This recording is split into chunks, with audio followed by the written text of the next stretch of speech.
Hello once again. I'm sorry I delayed to upload videos, but I have been a bit busy, like maybe a fair warning. If you decide to do broiler chickens, you must brace yourself.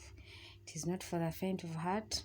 If you feel like sometimes you want to be laid back, it may not be possible, as in they really need constant supervision. It's not a matter of just giving them feed and then water and going away, but you have to constantly examine them, see what is going on. So I almost never got the time, but today I decided to sit down and do this. As you can see from the previous video, they have now grown. You can see they have developed tails, and this is like 5 days. Their wings are coming on.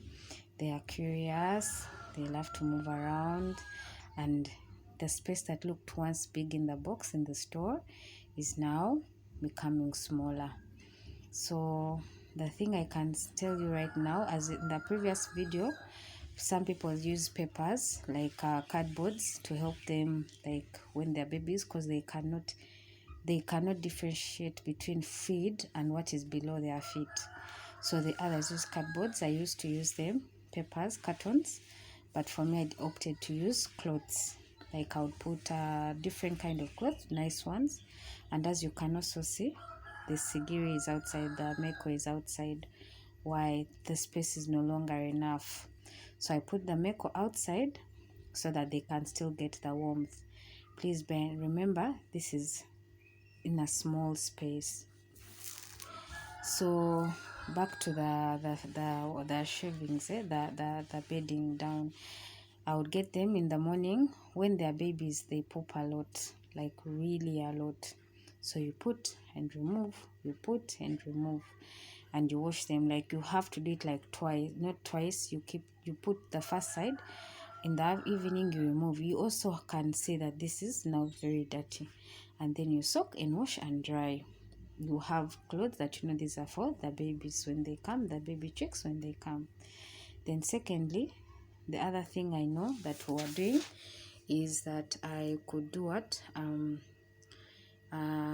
is like after a week, like when it comes to like a week or like closer, I start putting the coffee husks on the ground. The reason I use coffee husks is that they help reduce the smell of that is when you actually get a break like after a week, because you're no longer washing. It's not, they are a bit more mature, you don't have to wash that much. So as you can see, I already put coffee husks. They are moving about. It also comforts them. It's a very comfortable experience for them. But meantime, you also have to remember that they are growing. Every after 2 days, I believe they increase size. You will see that they keep on increasing size. So you have to start planning ahead. So this is basically it. So you just have to keep looking at their poop. As like I said, because I was putting paraffin, they were not like, you know, at having constipation or what they call pestibat. I don't know why, maybe others have, but I've never experienced pestibat before. I make sure, like, I put a drop. Before I used to put like enough, but I put once in a while. But otherwise, you can see I was also giving them pellets because it's easy for them, and also I mix a little mash so that they get used to the food that they will always be eating. And still at this stage they need warmth, but because it's a cardboard, a box, it's not easy for them to get sick. But also the other thing I can remind you about is draft. Make sure that the cold air doesn't land on them, so they remain fine. Just, yeah, so far that's the stage that I know that had problems, but this stage here they are okay.